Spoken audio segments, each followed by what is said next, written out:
Alright, so I'm Austin, and this is our final project for EA. I'm Leo. And I'm Daniel. So, Electronic Arts' business strategy is to produce video games and generate revenue through the sales of video games, microtransactions, and licensing to third-party organizations.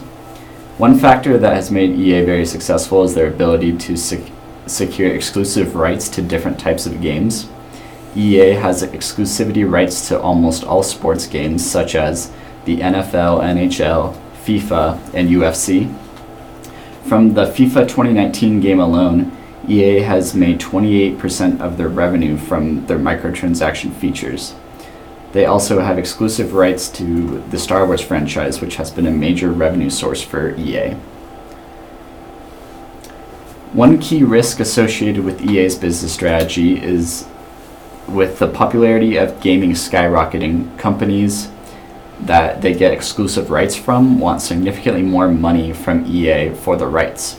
If EA can no longer afford these exclusivity rights, they will face stiff competition from other gaming companies making their own versions of the NFL and FIFA games. Another gaming company could even buy exclusivity rights from FIFA, and then EA would not be able to make another FIFA game, and they would lose up to 28% of their revenue instantly. And then for the reconciliation table, most of it reconciled between the eval data that you gave us and EA's 10K, except for they did not have a cost of goods sold account, and they did not have a SG&A expense or anything that I could find like it.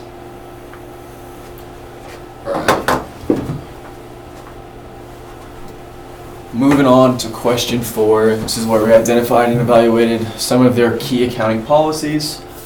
They have multiple streams of revenue. This mainly comes from subscriptions, licensing, and distributions of physical and digital copies of the games. So subscriptions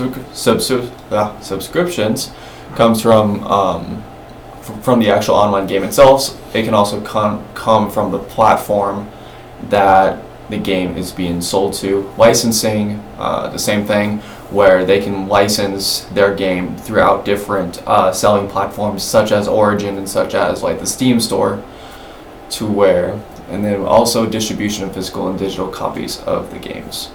This is where most of their revenue comes from. One important thing to understand is that revenue is not counted until the consumer has started the actual download process.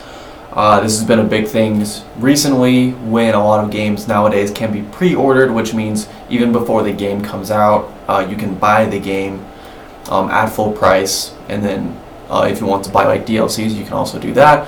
But then a lot of consumers are starting to like change their mind before the game actually comes out, and so then they want the refund. And then to show an accurate reflection of their revenue, EA will actually not count the revenue until the game has already been downloaded. Deferred net revenue is considered material in this case due to it being a large portion of the revenue. This comes from the prepaid kind of like early like buying of the game. So basically that net revenue is not accounted for until later on. Service revenue is recognized as a service is being performed, and so say they're working on a really big project, it takes multiple years, they're going to take into account, if they're done 40% of the project in a year, they're going to take into account 40% of what would be the overall revenue of that product. Question 5, this is looking at the economic asset and liabilities of EAs that is missing from the balance sheet. And then, does it differ significantly from its true economic value? And one very important thing to look at is the foreign currency reserves now. And so basically foreign currency reserves, EA has operations and consumer bases worldwide, so there are many different currencies being used, from like pesos to yen to whatever you can think of. There's a consumer base worldwide that's not just the US dollar.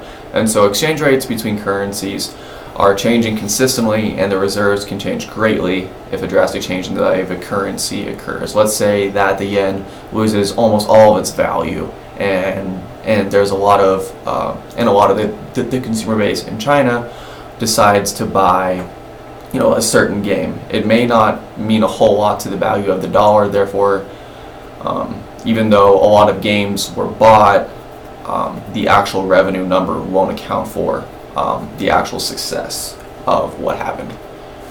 And then, do you think EA's reported earnings are a good reflection of the underlying economic performance? I'd say if you look at it at a snapshot, it is a good reflection, with their whole accounting policies.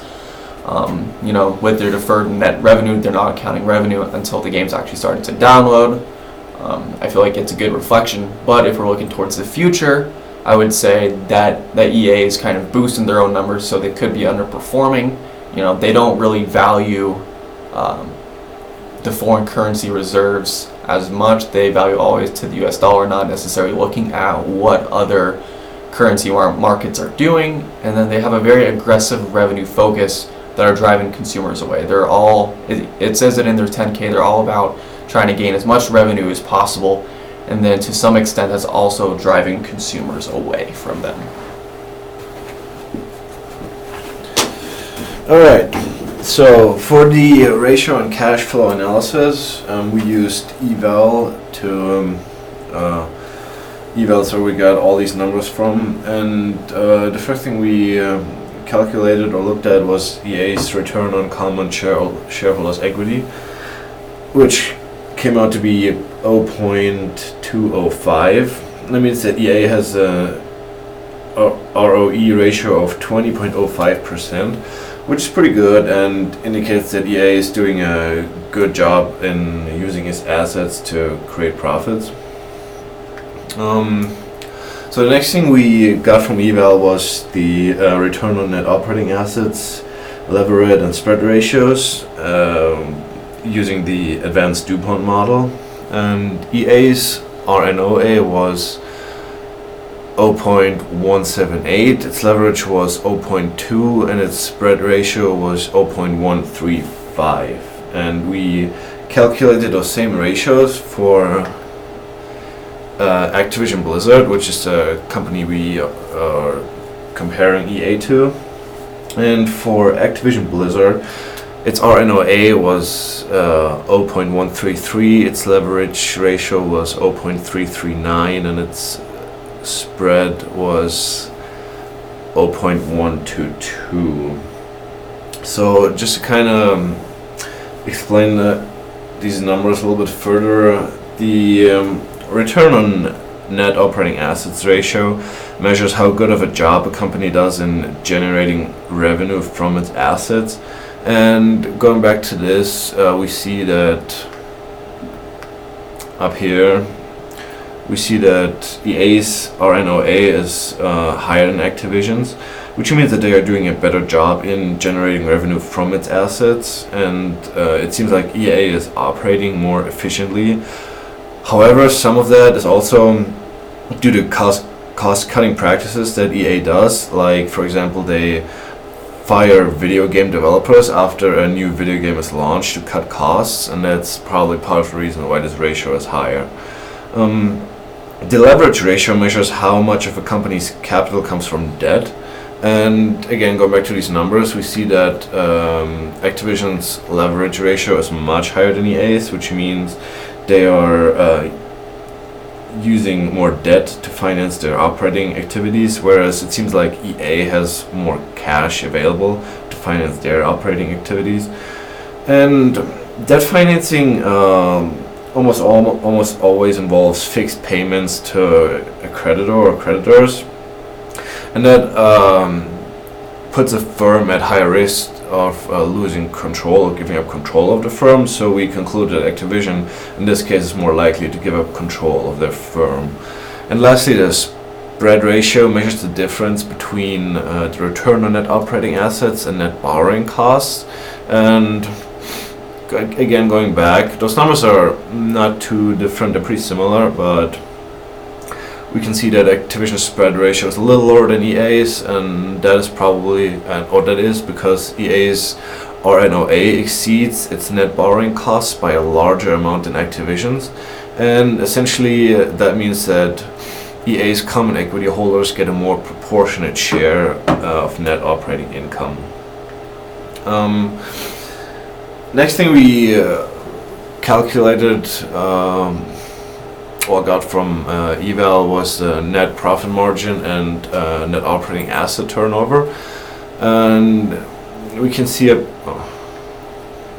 up here for EA the net profit margin is 0.203, and for Activision Blizzard the net profit margin is 0.247, and the net operating asset turnover for EA is 0.831, and for Activision Blizzard it's 0.537. So Activision's net profit margin is higher than EA's with 24.7% compared to 20.3%. And that is because Activision seems to be more efficient in generating income from sales. However, Activision's net operating asset turnover ratio is much lower than EA's with 53.7% compared to 83.1%.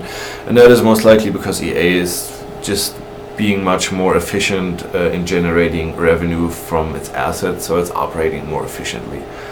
Both of these ratios can be indicators of performance, and both of these ratios factor into RNOA, so return on net operating assets.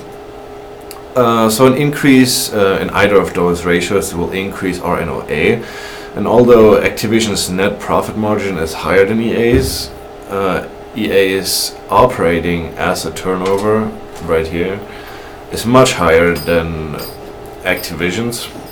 And that is the reason why EA's return on net operating assets is still higher than Activision's.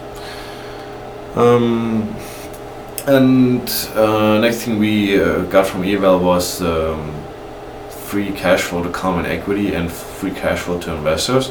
So EA's free cash flow to common equity was 657,000, and its free cash flow to investors was 697,498, and the free cash flow to common equity is a measure of how much cash is available to a company's equity shareholders after all expenses, reinvestments, and debts are paid, and it is computed by subtracting the increase in common equity from net income, and it essentially measures equity capital usage.